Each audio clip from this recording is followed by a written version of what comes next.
What's up, everybody? This is Couz. I'm joined here by Travis Knobbe from Last Word on Sports College Football. How you doing, Travis? Good. How are you, man? Doing great. Some of you may recognize Travis. He and I have done some work together over on the Mark Rogers Voice of College Football channel. We do a Friday night live stream most Friday nights. You'll find one of us on there on the West Virginia channel over at Mark Rogers Voice of College Football. So for those of you who haven't yet, I ask that you please go subscribe to that channel for us. Really help us out. But tonight, we're not going to talk about West Virginia. We're just going to talk about a subject that covers college football and college sports, really all college sports as a whole. And that is college athletes wanting to be employees and actually be paid by the university as athletes, not student athletes really anymore, but employees. And how it's kind of going down that path already with the NIL and with some other things that have happened. And Travis, not only is he a writer for Last Word on College Football, he's also an attorney. So I wanted to bring him on and kind of get his perspective from the legal side of things, because he's definitely more knowledgeable about this kind of stuff than I would be. So I want to kind of bring that to you guys. Before I do, though, I want to ask, if you haven't yet, please subscribe to my channel. Give this video a thumbs up if you like it, like what you hear. And also, please go check out Travis's work. I'll put a link to his stuff in the description of the video. And if you're listening on what is now a podcast platform, which I've recently started, I appreciate you tuning in. Please follow me on Amazon Podcast, on Spotify, on Audible, or on Anchor. Soon to be on Apple, but I'm not there yet. But anyway, that all that aside, now, Travis, let's dig in, man. Yeah, let's do it. You did an article a few weeks back about this subject, and I really found it intriguing. I had already been thinking about this and realizing that if college football players, or college athletes in general, I should say, want to get paid and be employees, it may be a careful what you wish for type scenario, because I think they might be giving up some control. Can you speak to that a little bit? Yeah, it's sort of an interesting issue that's sort of bubbling to the surface because of a few things that happened. One, the NLRB issued sort of an opinion, which doesn't have the weight of law yet, but it basically says, here's what the NLRB's position is on this matter. And some private college athletes had petitioned the NLRB to be recognized as employees of the universities. And the NLRB said, yes, we believe that these student athletes are actually employees of the college. But that's in the private world. There are some very big distinctions legally that come between private and public universities. Long story short, though, it does not yet say the NLRB is saying public school student athletes are employees, but that's sort of one of the first dominoes to fall. But it's one of the things that strikes me is that if you look at the rules, and a lot of people have been thinking about this lately, and they're like, well, think about the average fan who's paying, struggling to pay, $75 for a ticket to go see the game. They're like, why are these student athletes getting a scholarship and being able to earn money on their name, image, and likeness? And right now there's two separate buckets. There's the bucket of the university is paying for the scholarship and the benefits that come with that. And then private parties are paying name, image, and likeness compensation for using the player's name, image, or likeness. But people have said, well, if they leave the university or if they get paid, they ought to have to pay their scholarship back, et cetera. What are going to be the tax implications? And that's sort of a hard stop. That's like the first one, because right now, the way that the IRS treats it is that if a student athlete is being paid by the university to attend it and to play football for it, that is not a taxable event. But if you think about like a grad assistant, for example, a grad assistant has employment duties with the university, and the grad assistant is getting free tuition as a result. The IRS does tax the free tuition, the value of that scholarship that the grad assistant is getting. If a student athlete becomes an employee of the university, the IRS is going to tax them for the value of the scholarship. So imagine that you're sort of a run-of-the-mill 3-star linebacker who's third on the depth chart, and you're basically, you played football well enough that you can be third string at Stanford and be on scholarship. And you're still working hard as a football player, and you still might be called upon, and you still hope that you become a second or first string. But you played hard enough, and your real value is, I want to get a good education from Stanford. It was the best place I can go that sponsors a Power 5 football team. The value of a Stanford scholarship is about $110,000. But if you're a 3-star run-of-the-mill linebacker who's third string, where's your NIL money coming from? You're not getting it. Right. So players like that, you put them in a corner where all of a sudden now they have to pay 20% tax on a $110,000 scholarship that they probably can't afford, and their families probably can't afford. Some of them can, but there are going to be a lot of players who fall into that trap in that situation. And that's one of the first things that I thought about. And I'm like, I don't know that whoever's advising these student athletes to sort of go down this road and try to pave this path, I don't know that they're fully advising them of what some of those consequences are. And that's a big one to me. Yeah, I agree with that. And that's an angle I had not thought about until I read your article. I had thought about some of the other ones, but not that one. And I found that to be intriguing because I did not realize that grad assistants pay taxes on their scholarships. So that's definitely a different twist that and I don't think the average person realizes that. So, and I don't even know, it makes me wonder, does the average student athlete know about that? Right. Probably not, because I didn't really know about it until somebody brought it up and said, well, what about why aren't the student athletes being forced to pay taxes on their tuition if they're also getting all this NIL money? Mm-hmm. And so I started digging into it a little bit, and I knew where to look. And sometimes here's a little industry secret, trade secret for lawyers. We use Google just like everybody else does as the first step. And then we know how to take the next step to make sure that the Google result matches what's actually written in the legal books and in the case law. Gotcha. Makes sense. Google is still king. Absolutely. The one piece I thought, the first thing when I heard about college athletes want to be employees, the first thing that came to my mind was, okay, you're an employee now. That means you can sign a contract. Yep. Which means you no longer have all the power, because the university at that point is not going to agree to a contract that doesn't somehow benefit them. Right? Yeah, absolutely. And then the argument I've heard some people say about, one of the arguments they use for college athletes becoming employees is, well, coaches can come and go as they please. They get all this flexibility, and players should be. And that was one of the arguments they used for the transfer portal, is they can leave when they want to, and all this. Well, that's all well and good, and yeah, they can, but they usually have to pay a penalty when they do that because it's in their contract. Right. And I think you mentioned this in your article as well, is if a student athlete becomes an employee and has to sign a contract, say he signs a 4-year contract, right? Well, they not only they can pay him, but they can also stipulate in that contract that he can't leave the program for 2 years, 3 years, 4 years, whatever it is. And then it becomes a negotiation at that point.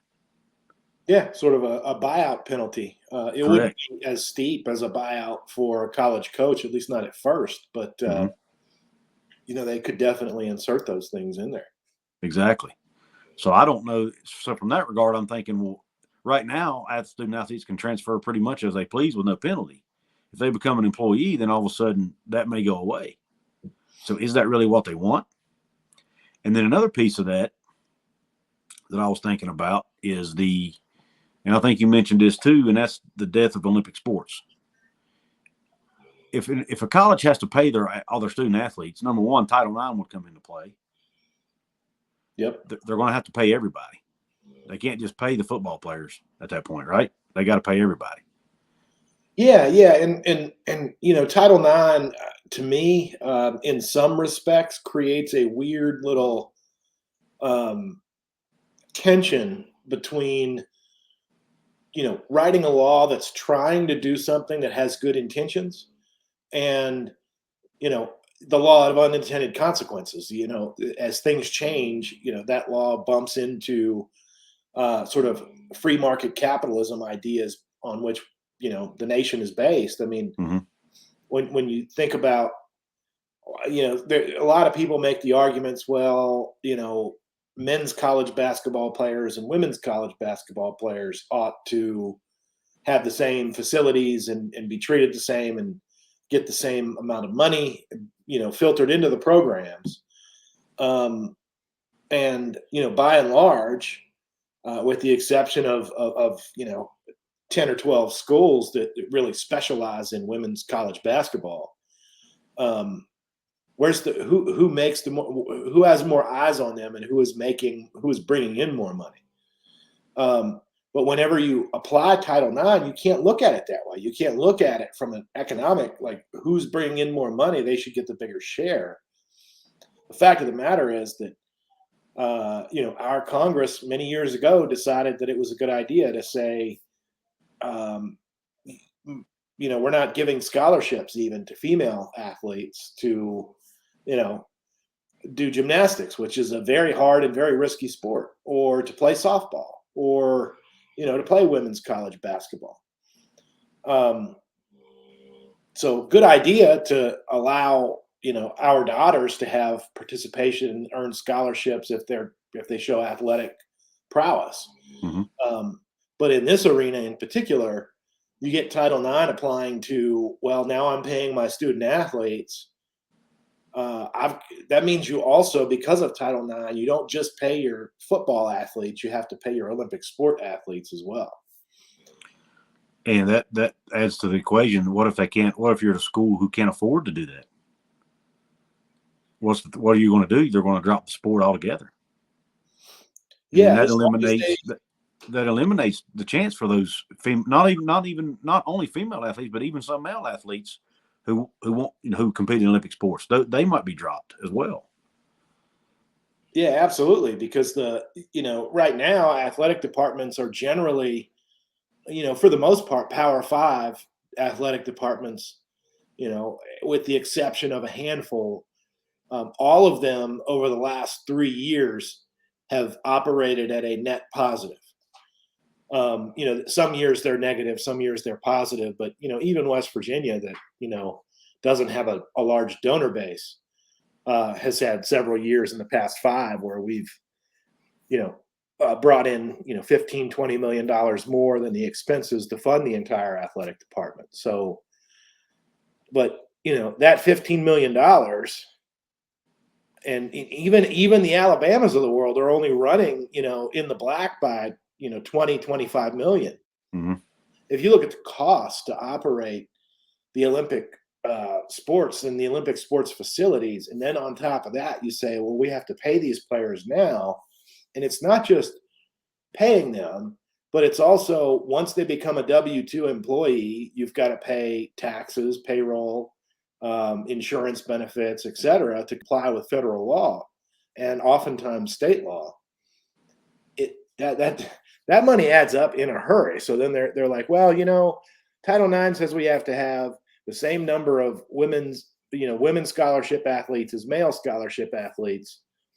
So the way we do that is our football team, we have 85 on scholarship there.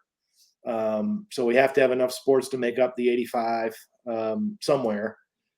And then we keep our 2 college basketball programs and, maybe baseball and softball, and have 2 or 3 Olympic sports on the female side to keep the scholarship count even.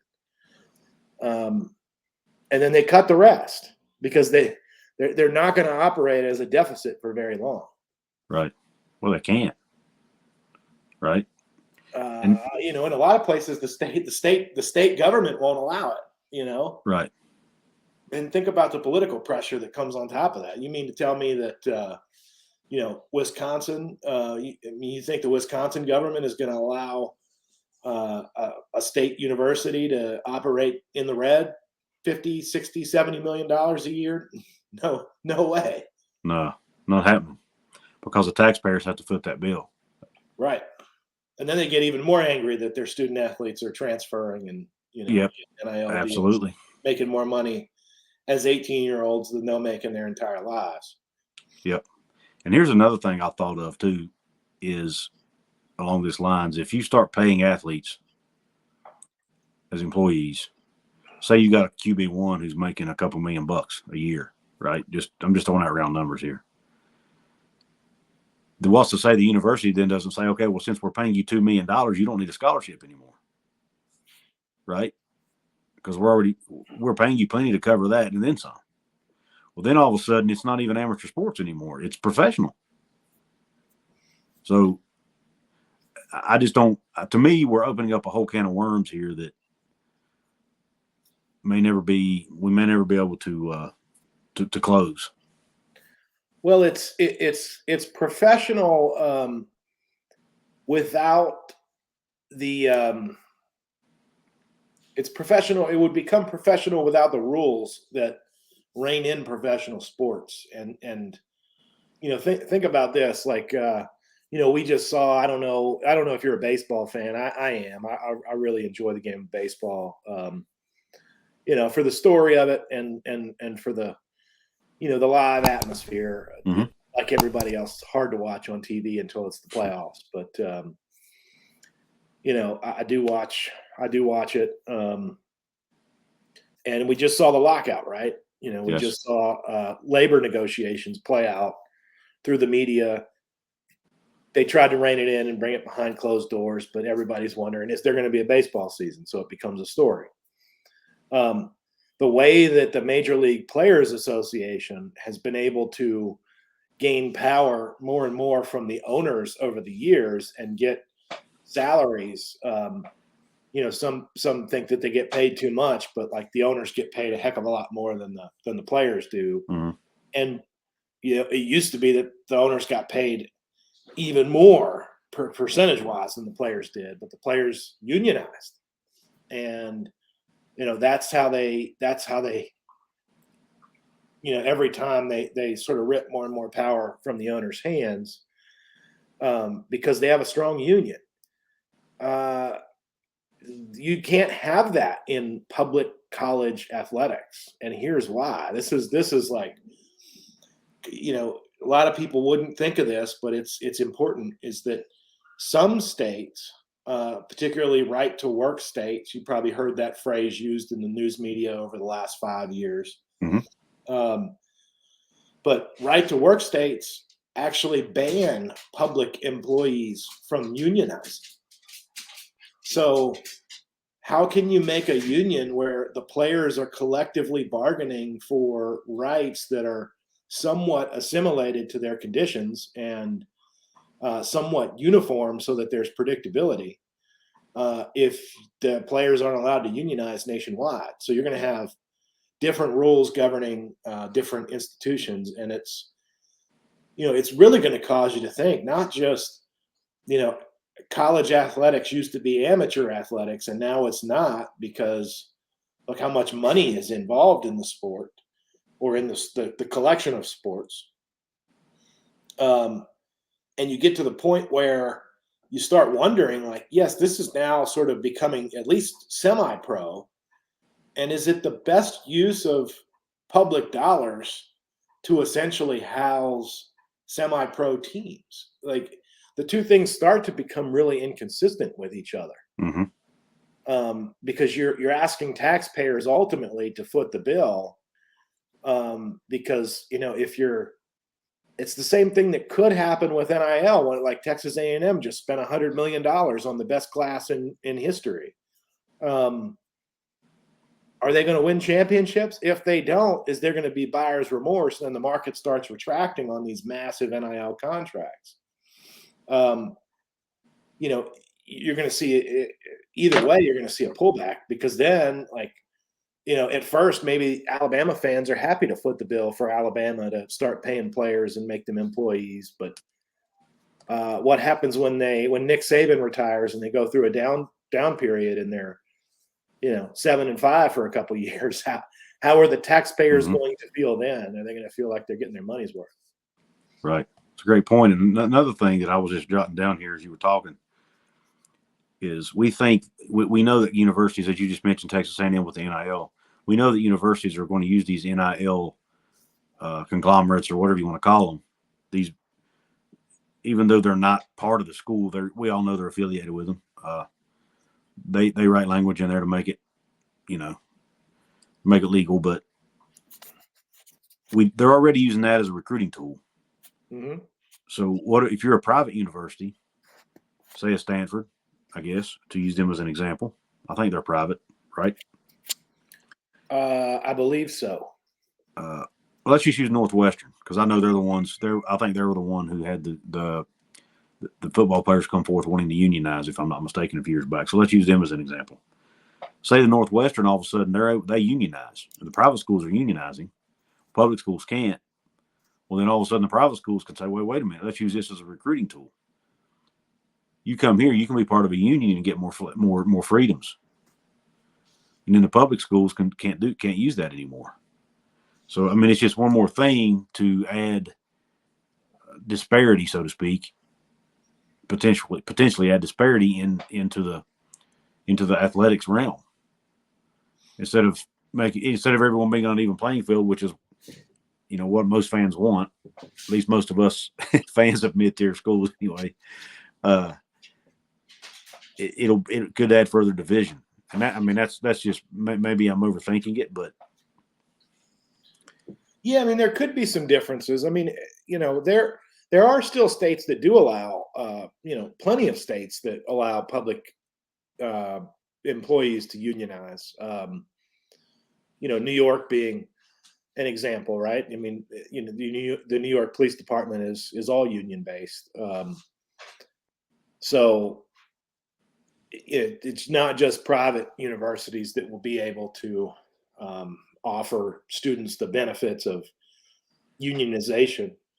But it's more that there's a larger question of, if college athletes become employees and become subject to the types of control mechanisms and scrutiny that public schools and private schools, for that matter, are going to impose upon them.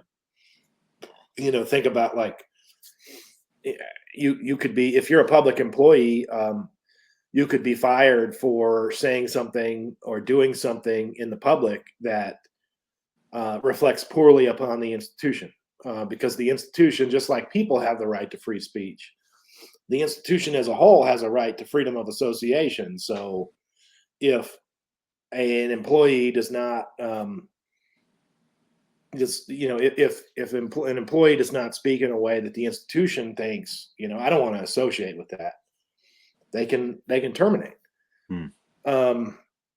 And they can do so contractually often. I mean, there are contractual provisions. Think about, like, what was was it Auburn? Auburn was sort of using a sort of public media campaign against their coach and digging up affairs that he had to try. Right. What they were trying to do was set up a here's your sort of good behavior and bad behavior clause. We're gonna say that you engaged in conduct that was of ill repute and get rid of you. Right. So think about what they're going to do to underperforming student athletes. They're going to try to find things on their Twitter or, video of them doing things that reflect poorly on the institution and say, you're out of here. Yeah. Great point. Unionization is like, it's the counter to it, right? Like players are saying, we our contracts will be subject to these minimum requirements of protections for athletes. That's what, like every baseball, every football, every NBA contract that is entered into in the pro world is subject to whatever collective bargaining agreement provisions are out there. And those provide minimum threshold requirements. But without national unionization, if you just have, think about West Virginia, right? We have essentially two Division I schools, one Power 5 school. What good is a union of, even if you add the two together, what good is the union of 170 players? And I guess you add in 5 more sports, so 300 players. What good is the union of 300 players versus nationwide a union of 150,000? So I think that college athletes, there are plenty of schools that will take advantage of them for as long as they can. Until the market corrected itself and student athletes realized, hey, this university is a little more stringent on their contracts, whereas this one is not. So we're going to start going to this one instead. Right. I don't know. I don't know. I think the more I think about it, the more I think college athletes have fought pretty hard for the control mechanisms that they have right now and the freedoms that they have right now. I don't know that now would be the best time for them to scale them back. As a fan of a smaller university, I could see some benefit to that happening. As a fan, right? If West Virginia were able to say, you can't transfer because I have you under contract for 4 years unless you pay me, $500,000. Add some money to the bottom line that the university could filter and fund a few more scholarships, or since the NIL rules are so wide open now, maybe the college finds some way to legally funnel that to its trust and pay NIL contracts for a player or two. That's selfishly, I don't think it would be a terrible idea, but from the student athlete perspective, I think it's I don't like it. Yeah, I'm with you. Same thing. I thought the same thing as a West Virginia fan, where we're dealing with all these guys transferring out. I could see where it would be awesome, for us. But at the end of the day, long term, would it be beneficial to us when the student athletes don't want to come here anymore? Because, like you said earlier, what if West Virginia just all of a sudden has these stringent contracts, right? So I can see the positives and the negatives in it. But like you say, if I'm a student athlete, why would I give up, this NIL, this transfer portal where I can transfer anytime I want to? Why would you give that up? Like you said, when you fought for it for so long, I just hopefully from the student athlete's perspective, hopefully they get advised properly on this, because the universities are going to be, because they can afford the greatest attorneys in the world, probably already have them on staff. So, they're going to be, their I's are going to be dotted and their T's are going to be crossed. Yeah, you can bet that. Yeah, they may not always win at the end of the day, but they're going to be much better prepared.